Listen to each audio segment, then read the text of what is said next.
Who here has no idea about meditation? Okay, great. Okay, so when I put my hands like this and wrap up my feet like this, you don't know what I'm talking about? You don't know what I'm talking about? Yeah, everybody's got an idea of what meditation is. We've picked up so much information from our environment, and unfortunately quite a lot of that information is wrong. So before I start going into about what meditation is, I'm going to start going into what meditation isn't.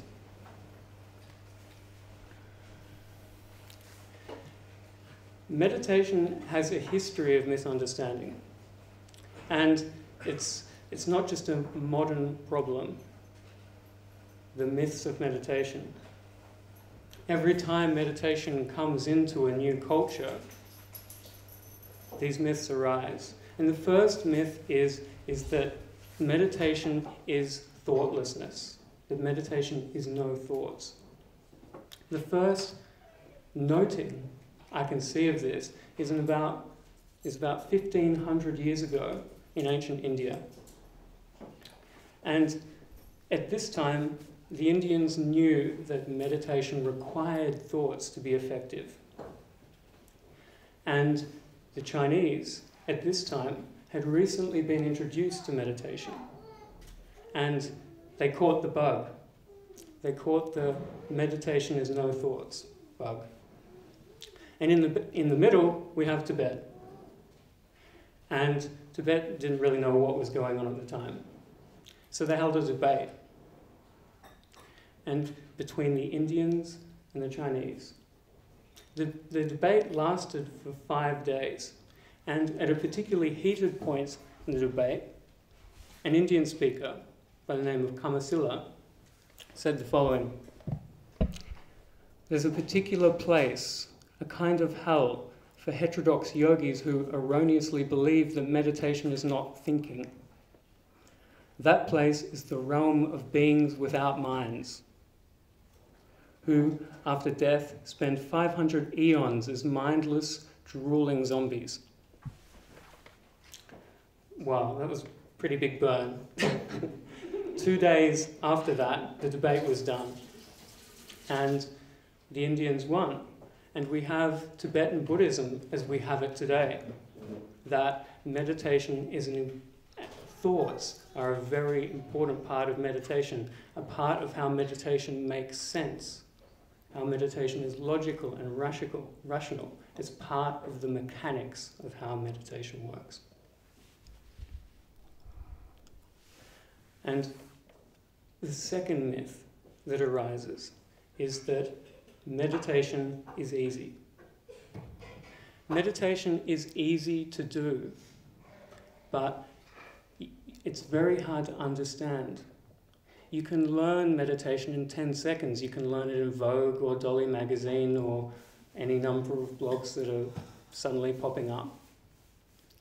But it's hard to understand what it is. And if you don't understand something, 9 times out of 10, you're not going to do it. Meditation needs to be understood by the individual. For each person has their own little hang-ups. And you get a teacher to work through those for you. A teacher can teach you how to meditate, but you can do that on YouTube or you can do that anywhere else. But to really understand meditation, so you can work through it, you find a teacher, and a teacher will help you with that. And there's benefits in that understanding. Another mesh. Another mesh. I think that's a particular menu item on... anyway. Meditation...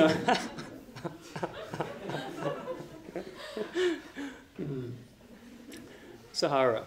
They've got good mesh. Meditation only works when you're good at it. This is a myth. Right?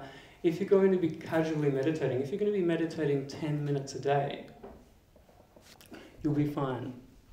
Because if you're doing that and you're following the process, it doesn't even matter if you understand meditation, really.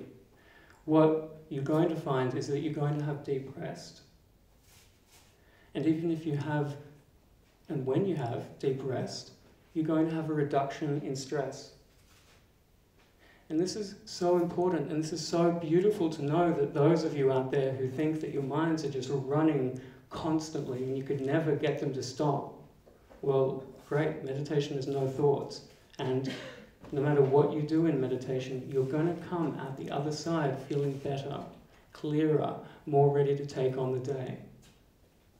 No matter what you do inside the meditation, it's going to help if you understand, so you don't get all upset about, I couldn't think properly, or whatever, anything like that.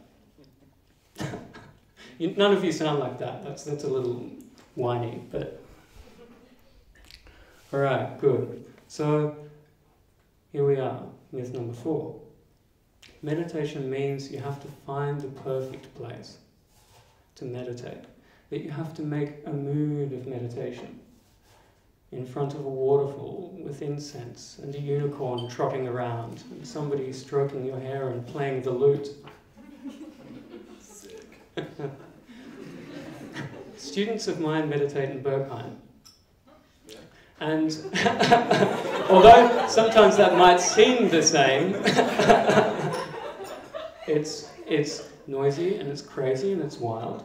Students of mine meditate in planes, trains, I want to say automobiles, but that's just a cliche. They meditate when they're just about to be auditioned, they meditate before they go out on dates, they meditate before events like tonight. If you understand how meditation works, you can come out of a meditation, no matter how crazy it was, and you can feel better, clearer, more ready to take it on. As Alan Watts said, if you can't meditate in a boiler room, you can't meditate. Not the boiler room. Okay, another one. I lost count. 5, that'll do. You have to be something to meditate. You do not, and you will not, become a mindless bliss bunny if you just meditate. You're not going to just be happy all the time, grinning and running through the daisies. Meditation isn't going to take away your stress. It's going to teach you how to be resistant, how to react to that stress better, but it isn't going to take that stress away. And I would never teach meditation if it did. Meditation isn't going to take out the gritty parts of your life.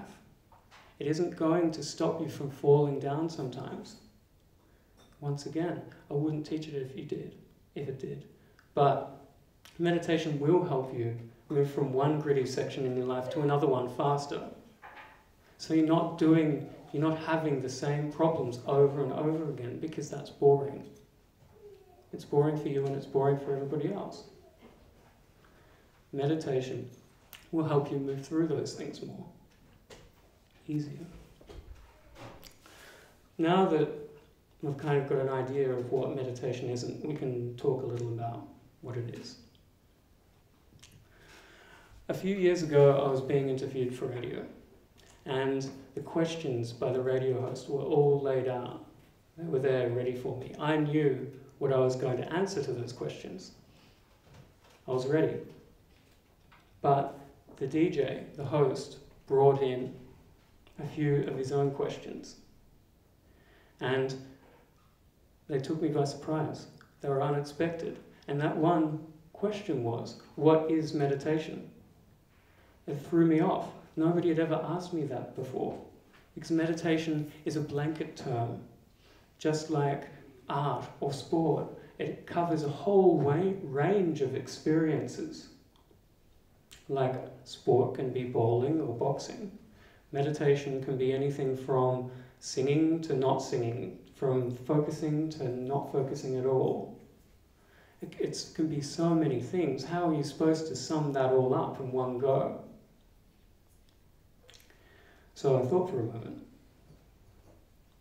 And then the host started prompting me. And then I thought a little bit more. and the host started pushing me. And after a while, I said that meditation is taking a moment's space to work out what is really going on.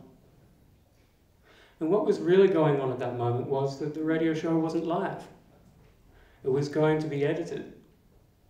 And whatever silly things I said, they were going to be recorded. They were going to keep those. But whatever I didn't say, they were going to cut out. At that time, taking a moment's pause to work out what is really going on was a good idea.